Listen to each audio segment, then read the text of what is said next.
And the same day when the even was come, he saith unto them, Let us pass over unto the other side. And when they had sent away the multitude, they took him even as in the ship. And there was also with him other little ships. And there arose a great storm, and a wind, and the waves beat into the ship, so that it was now full. And he was in the inner part of the ship asleep. And a wave came and said unto him, Master, carest thou not that we perish? And he arose and rebuked the wind, and said unto the sea, Peace be still, and the wind ceased. There was a great calm. And he said unto them, Why are ye so fearful? How is it that ye have no faith? And they feared exceedingly, and said one to another, What manner of man is this, that even the wind and the sea obey him? Let's pray. Father God in heaven, thank you, Father God, for this time that we can have Sunday school. Thank you to be with us as we learn from your scripture. In Christ's name we pray. Amen.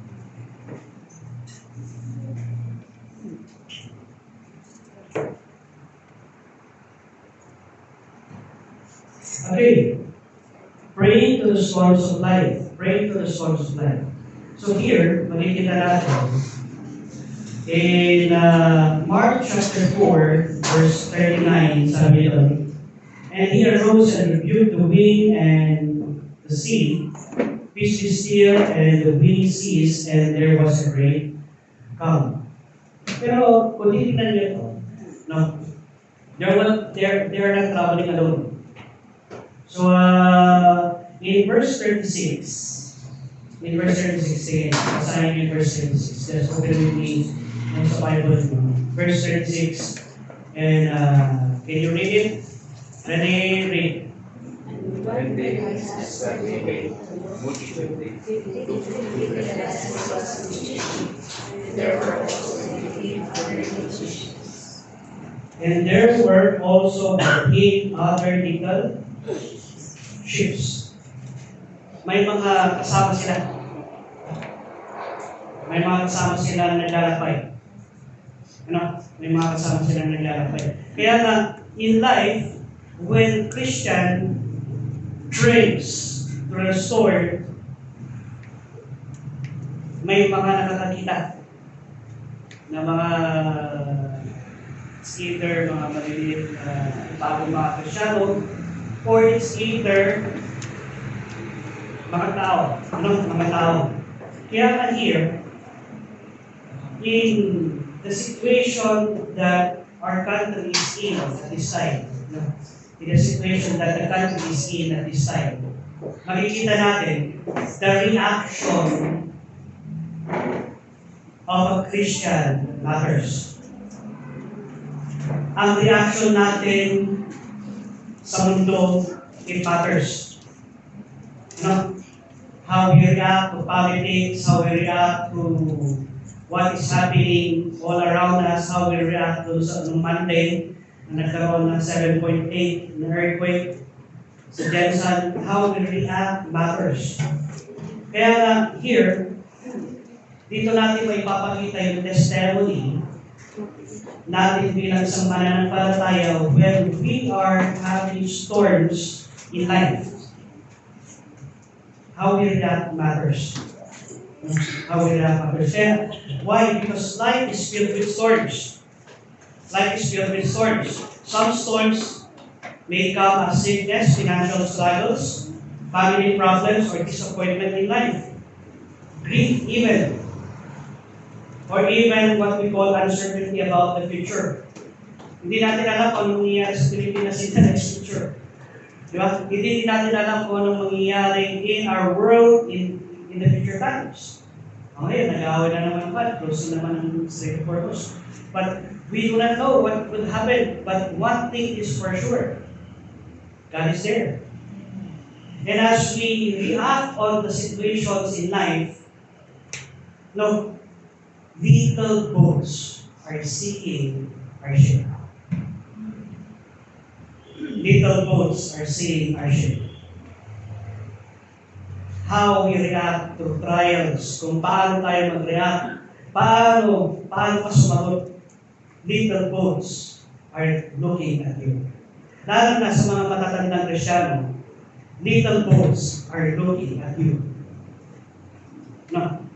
Ito mga baguhan, mga mananampalataya, they look at your testimony. And ano ang sabi sa Bible? Offend not the little ones. Offend not the little ones. Why? Because they are looking at your lives. They're looking at your lives. Kaya just as the disciples faced a violent storm while crossing the Red Sea, the Sea of Galilee, believers today encounter challenges that test their faith. Tayo, no. Yes, it is said, looking unto Jesus, the author and the finisher of our faith. Kaya nga may good news na introduce ito. Jesus is present in every storm. But the presence of God in every storm, sino una makakaramdam? The disciples.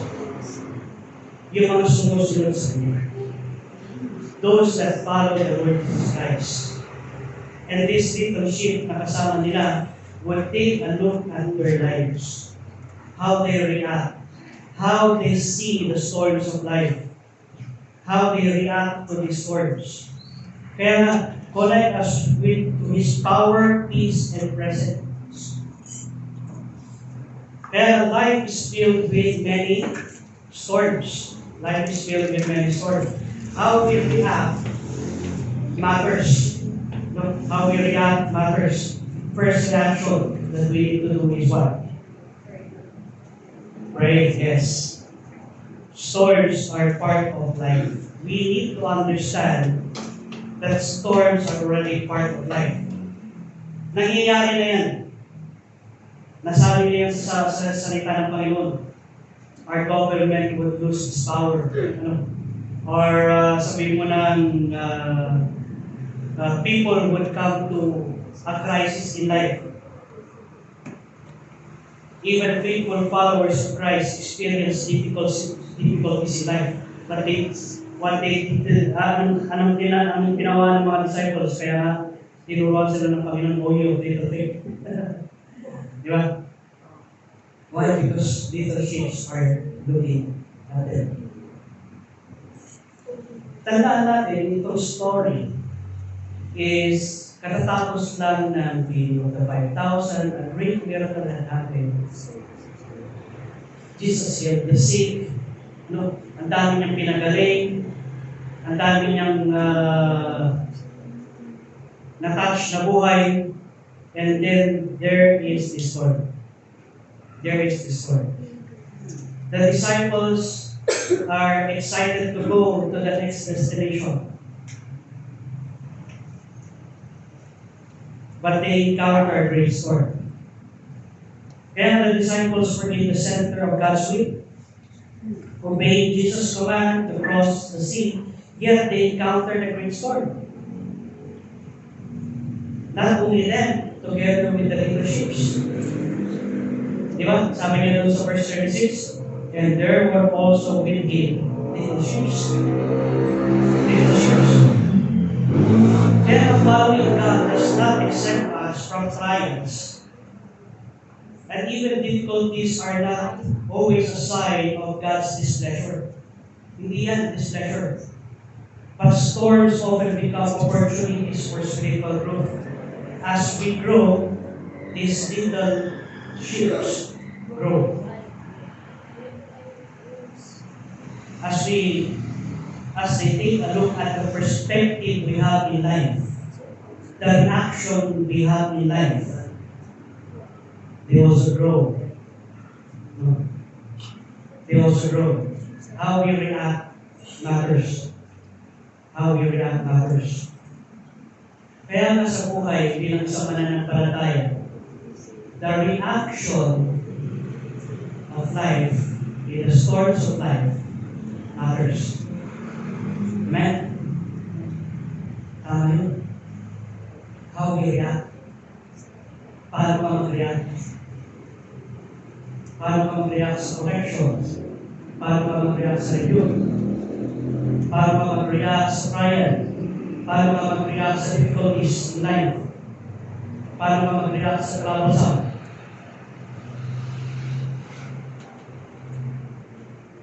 How we react matters. Kaya nga, the second thing, prayer brings our fears to Jesus.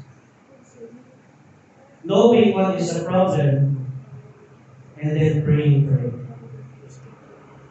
What's the real problem? What's the real problem of the world? Sin. And if we are being influenced by sin, how can we detect the sin? Diba? How can we detect the sin?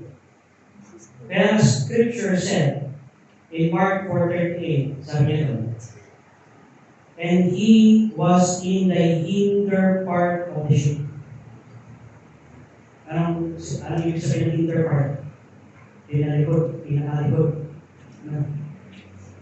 Hinder part of the ship, asleep on a pillow. Why? He was tired.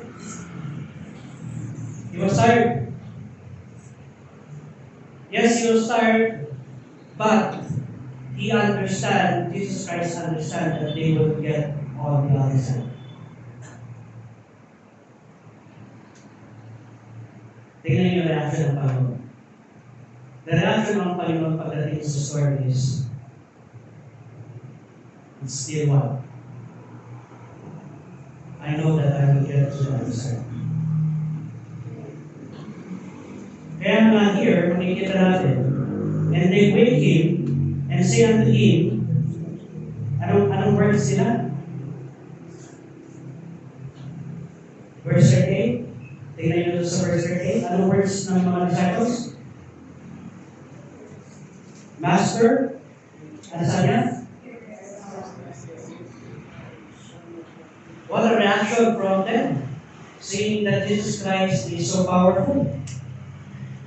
Di ba? Master, may pakailan ka ba para mabuhay kami? Di ba? Do you care? Do you even care? Yeah. Why? Because Jesus Christ is the Savior. Di ba? Why? Because Jesus Christ was tired. Yet, what happened? They care about their lives. Kaya nga dito, nakikita natin, the disciples cried out to Jesus when they were overwhelmed by fear. Their prayer may not be perfect, but they turn to Him. True. Sometimes, we pray amiss. We pray amiss. What should be the reaction of the disciples at this time? Isingin niyo ang Panginoon para itigil yung bagyo. That should be the reaction because they should know that Jesus Christ is powerful. Diba? Alam nila sila, they walk with the Lord Jesus Christ. They had seen the miracle that Jesus Christ did. Jesus Christ feed the 5,000 using 2 fishes and 5 breads. No?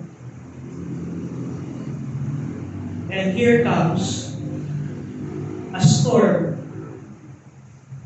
in life, tapos bigla naman sila magugulat sa verse 41, what manner of man is this, that even the wind and the sea obey him? Bakit ka pa magugulat? Kasama mo na ang Panginoon. Right?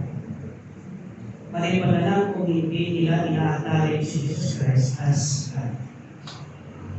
Yet, maliban na lang, hindi pa nila ina-acknowledge si Jesus Cristo as their Messiah. Kaya makikita natin in life, in later on life, maraming naligtas after the resurrection ng Panginoon sa mga disciples. doon lang nila talaga naintindihan that Jesus Christ is the Messiah. When Jesus Christ rose from the grave, doon lang nila naintindihan that Jesus Christ is the Messiah. Example, si Thomas. Sabi niya, maniniwala na lang ako if I can dip my finger doon sa butas ng kanyang kamay. And when Jesus Christ showed that sabi mo na nail-scarred head, hindi na kailangan i-dip ni Thomas yung kanyang finger. He believed immediately. Why?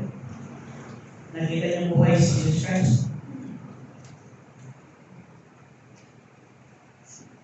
Kaya nga in life, when we see these things happening, yes, the first reaction is prayer. But how do we pray? How do we pray? We need to pray with belief that Jesus Christ is powerful, that Jesus Christ is omnipotent, that Jesus Christ is omniscient, that Jesus Christ is what? Pag sinasabi ko omnipotent, that Jesus Christ is all-powerful, that Jesus Christ is all-knowing, and that Jesus Christ holds everything.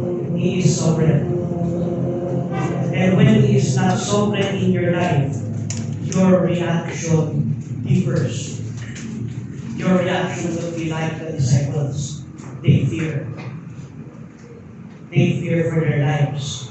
They fear for their asset. They fear for what is coming.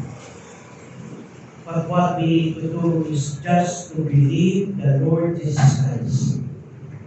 Just to believe the Lord Jesus Christ. Kaya God invites us to bring our anxieties to Him. Prayer is not the last resort, but our first response. No? Honest prayer opens the door for God's comfort and guidance. An honest prayer. No?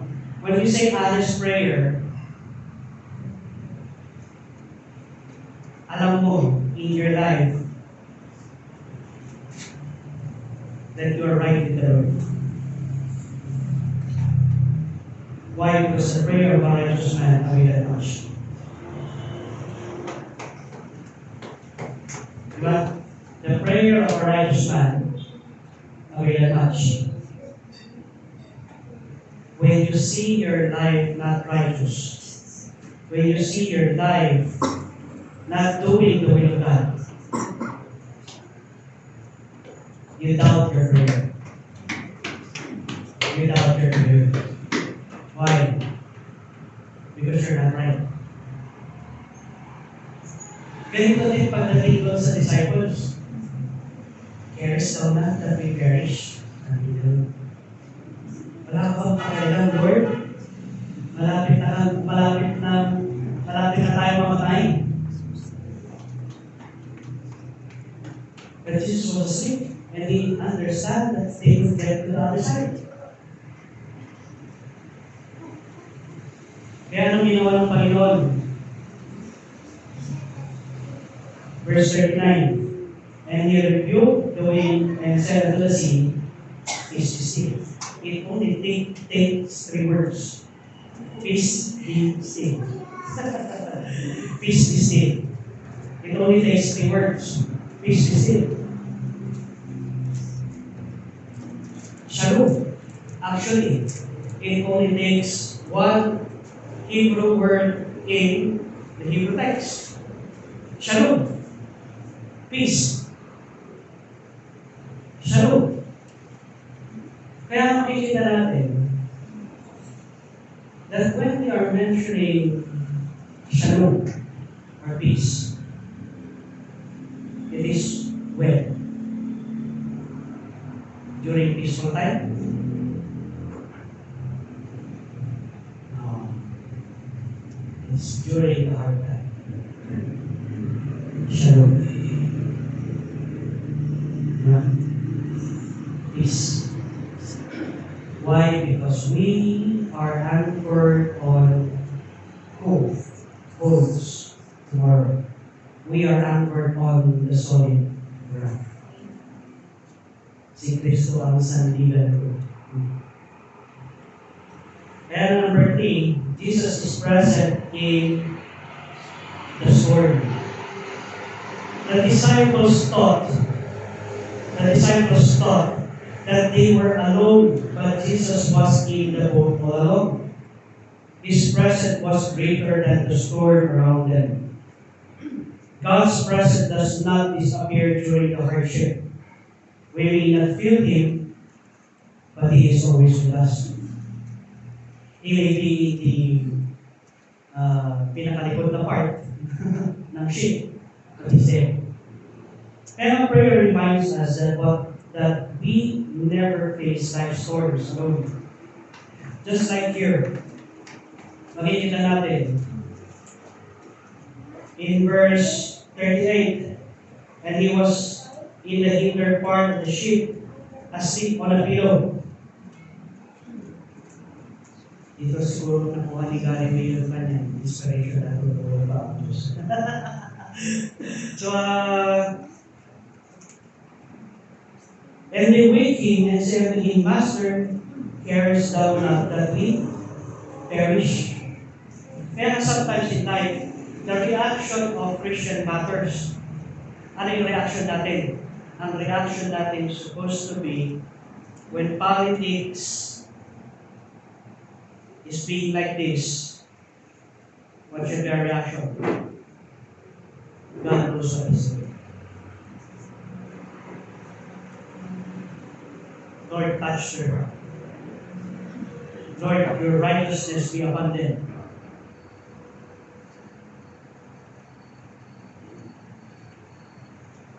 Naunahan kasi tayo ng, hindi na yung magbabago. Tama? Naunahan tayo ng gano'n pagdating sa ganyan, di ba? Parang hindi na yung magbabago.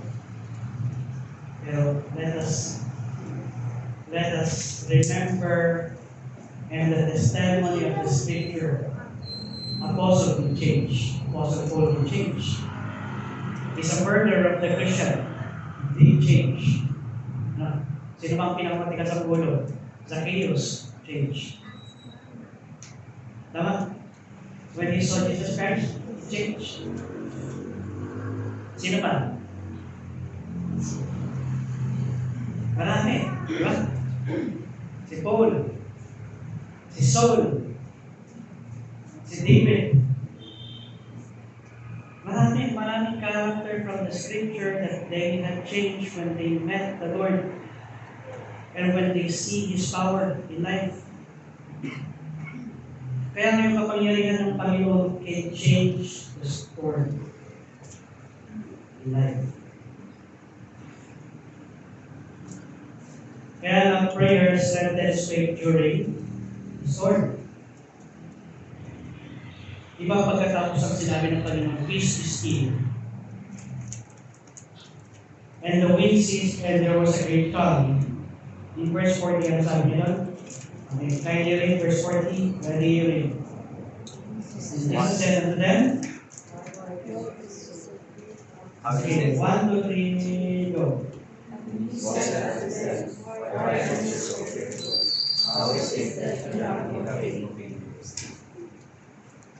Bakit pinatanong ng Panginoon?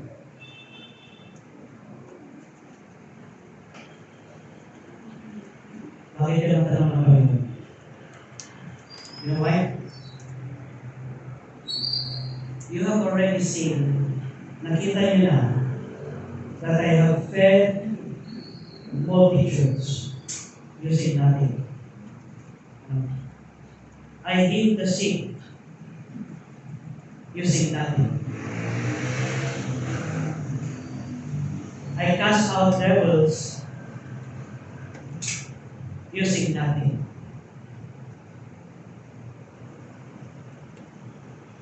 Then there is just this sudden storm, and you're so fearful of dying. Maraming Kristiyano takot mamatay.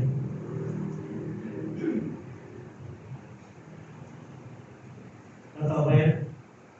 Yes, totoo yun. If I die, how will they live? It's a wrong perspective. God can have a better job than you. Take care of your family better than you. True? Tama ba yan? Yeah. Di ba? So why are we so careful? Jesus Christ can do a better job than us. And how is it that we have the faith? Tingnan niya, hindi niya sinabi yung little faith. Ang sinabi niya is, no faith. Bakit no faith? Ano yung bakit no faith? Kasi kung may takot ka, it is impossible for you to have faith. On that kind of situation, it is impossible for you to have faith. Kaya faith is not, a fear is the opposite of faith. You fear.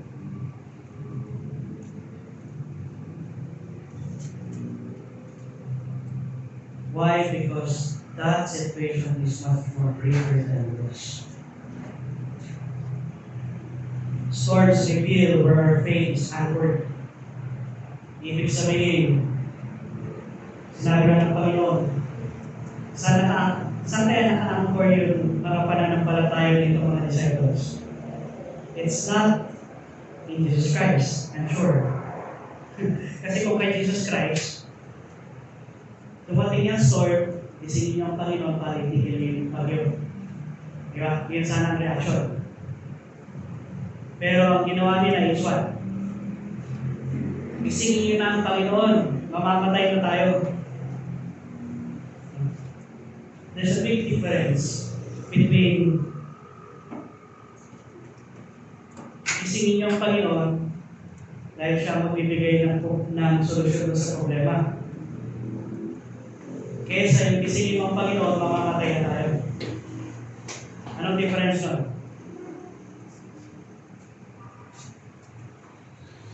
Palot na sila ng tao. Okay. Ano ang sitwasyon ng mundo natin ngayon? Okay. Let me cite it. Mag-close ulit ang rate of Hormuz, right? Tataas ulit ang gas prices. Pag tumaas ang gas prices, ano mangyayari? Malaking effect ng gas prices, right? Maraming hindi magbibiyahe, maraming ganito na naman. Marami na naman, it would cause an economic what?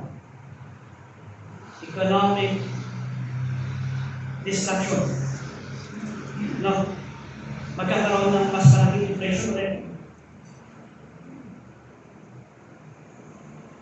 Now seeing this, seeing the crisis that the Philippines is having, tapos may earthquake pa, and then ang ating Senado ay ganito pa, what should be our reaction? Our reaction should be, God is in control. And when we say God is in control, shalom. You know that God will provide for everyone. You know that God will sustain the family. You know that God will sustain you.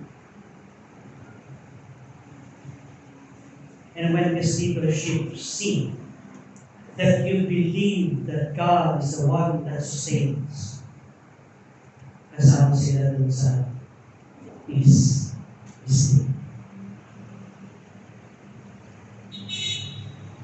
Kasama sila sa peace.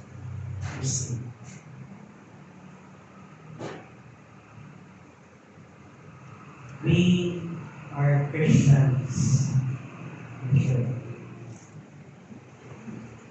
we do not destroy each other. We help one another. Amen? Yun ang values sa kasal. They help one another. Kaya nga dito makikita natin that from the scripture, from the passage of scripture, why are you so fearful? How is it that you have to do? And I'll read the last verse. Can you read the last verse? Ready? The last verse? Ready? Read. That they fear exceedingly, and said one to another, what manner of man is this? Even the wind and the sea obey. Anong difference ng fear sa una sa fear sa pangalawa?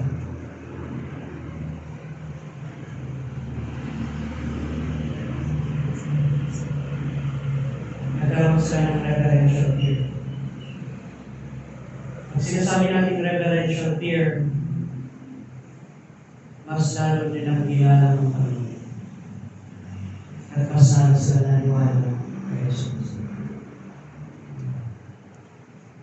Kaya na God can calm the storm or He will calm us the storm. Sometimes God immediately removes the trial, other times He gives strength and peace to endure it. But the greatest miracle that God gives sa puso ng mga mananampalataya na talagang nananampalataya sa Panginoon is peace. If you don't have peace at this time, during the time of crisis,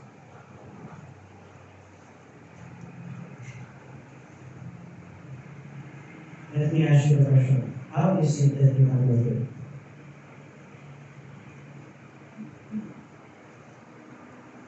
How is it that you have no faith?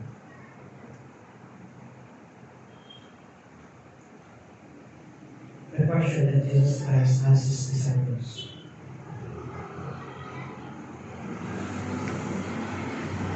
Remember what God had done before.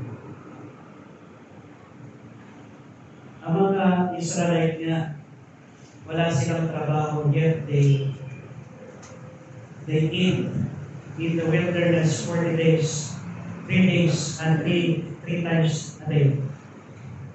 Sometimes sobra pa. Their sandals were not worn out during that 40 days of travel, 40 years of travel. They have a cloud in the day and a fire by night. What else do we need? What else do we need? We just need Christ.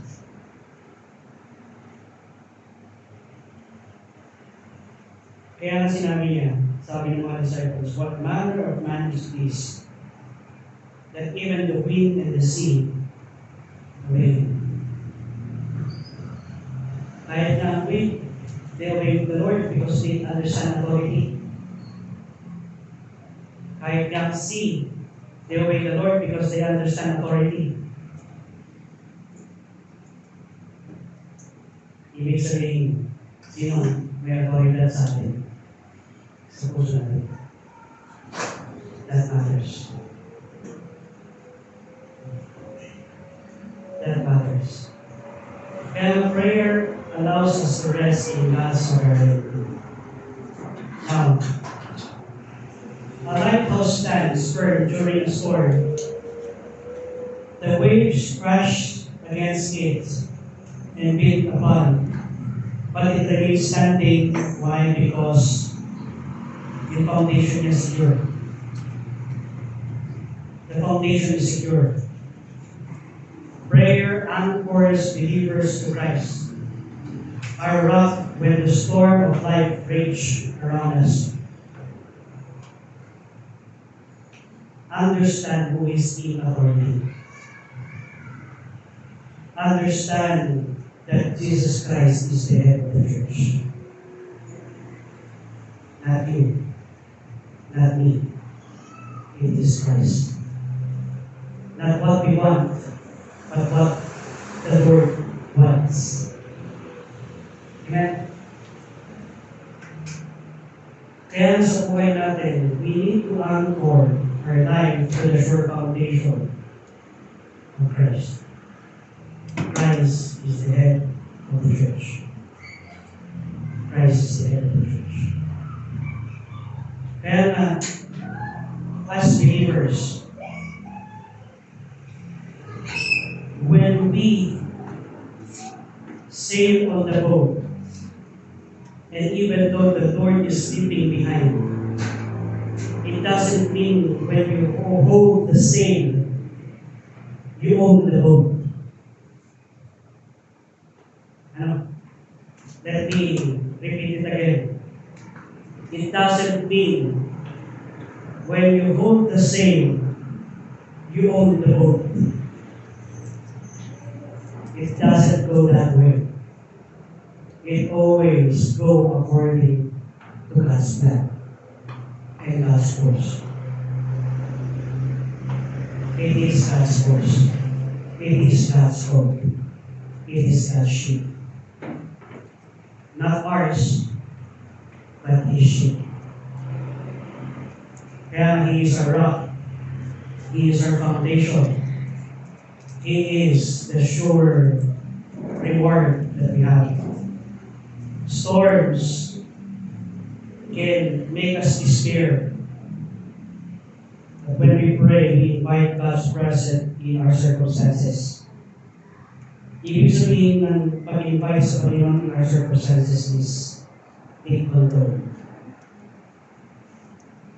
The same Jesus who calmed the sea still speaks peace to the troubled hearts today.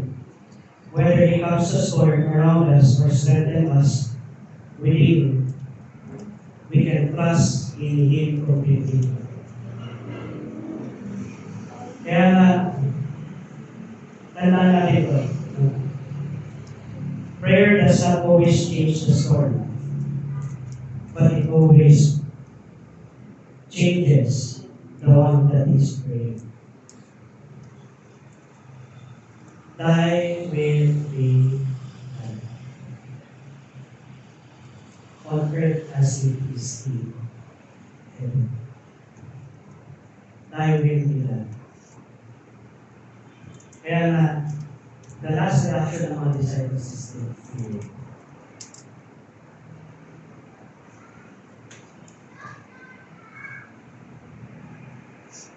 God is preparing the world already for a great revival. It's either we're going to be revived, or it's either we're going to be saved. Pero ano sabi ko sa Bible? In the last days. Expect na natin pero discussion. Man will be lovers of themselves and the lovers of God. So, with that prophecy, be true to your life. Man will be lovers of themselves and the lovers of God. Or you fear the Lord. Fear the Lord. And they feared the Lord exceedingly and said one to another, what manner of man is this that even the sea and the wind? Even the wind and the sea obey.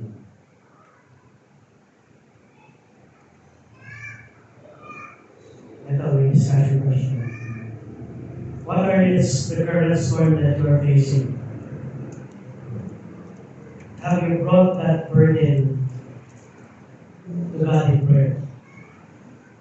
Or are you focused on the storm? Are we focused on what is happening all around us? Or are we focused on the Savior? And what promise of God can you hold on today. Anchor your life on that promise. Peace. Shalom. And the peace of God, which passeth all understanding, shall be with you. Shalom. Kaya in life, maraming istoro sa buhay, pero God is peace. God is peace. Let's all pray.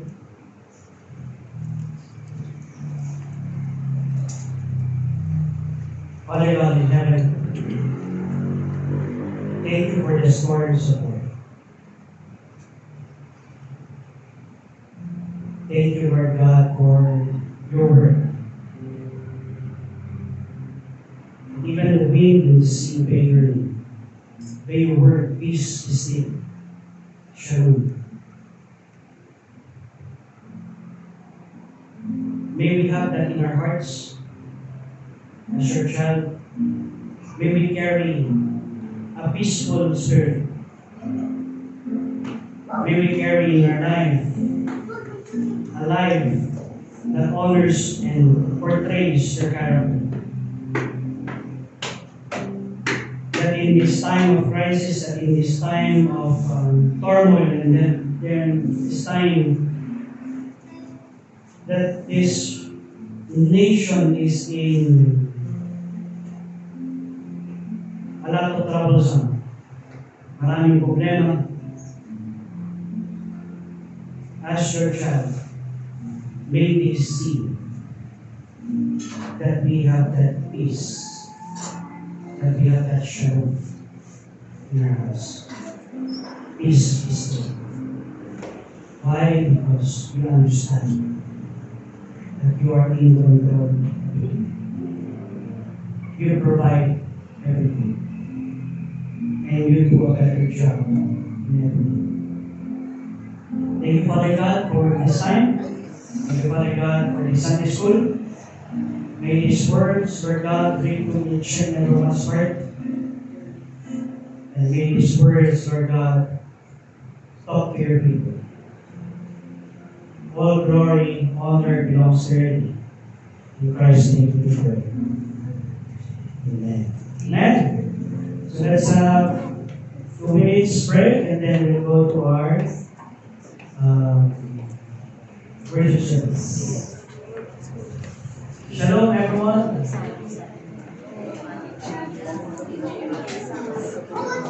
Shalom.